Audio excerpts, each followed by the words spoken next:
इस भारतीय समाज व्यवस्था के ऊपर चोट करते हुए जो क्रमिक असमानता पर आधारित है, जो ऊंच नीच पर आधारित है, जिसे हम कहते हैं कि सीढ़ीनुमा व्यवस्था, तो कहते हैं एक के चाम एक के गुर्दा, कौन बाभन और कौन सुरदा।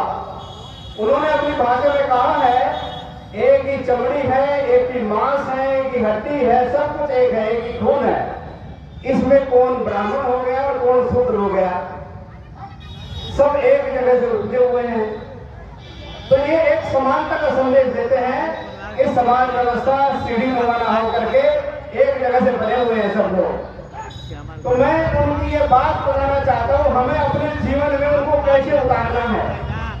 संत रविदास जी कहते हैं कि सबसे पहले हमें उस अंधविश्वास को छोड़ना होगा जो आज तक हमारी रगों में समाया हुआ है। और हमारी रगों में कैसे समाया हुआ है?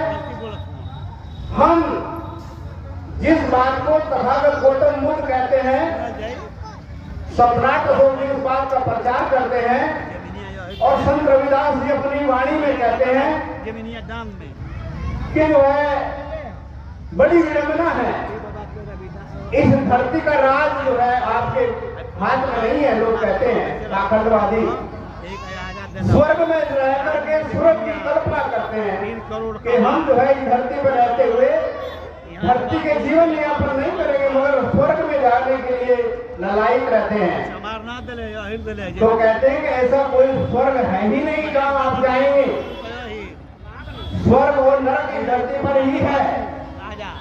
अच्छे आचरण और अच्छे कर्मों का पालन करना ही आपका स्वर्ग है और बुरे कर्मों का आचरण करना, उनका पालन करना ही नरक है।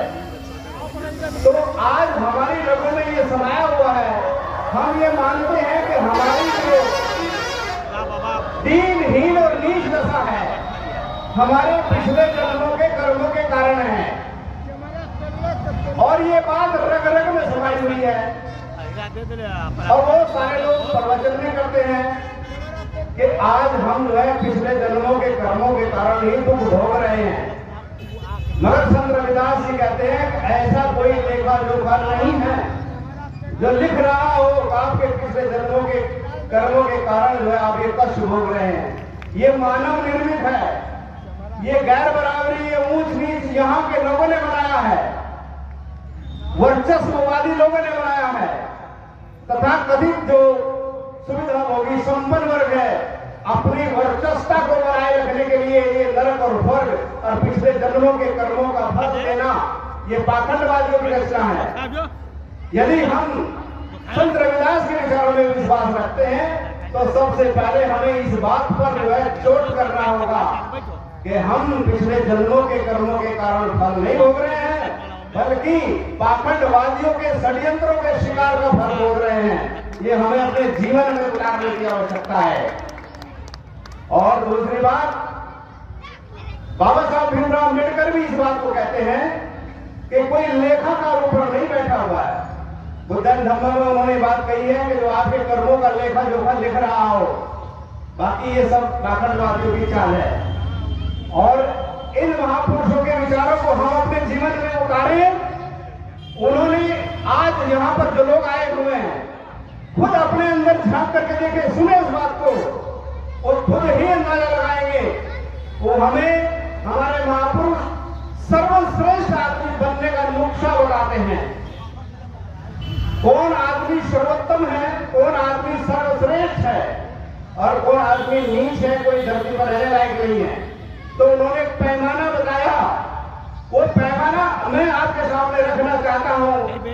आप लोग अपने मन में झांक के देखें, यही बैठ करके अंदाजा हो जाएगा आप नीच है या उच्च है या सर्वोत्तम व्यक्ति है।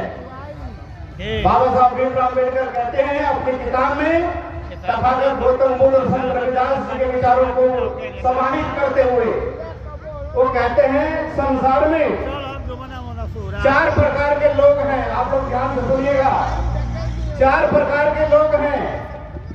एक प्रकार के वे लोग हैं जो अपना भला करते हैं, केवल अपना ही भला करते हैं। किसी दूसरे के बारे में नहीं सोचते। और दूसरी श्रेणी के वो लोग हैं केवल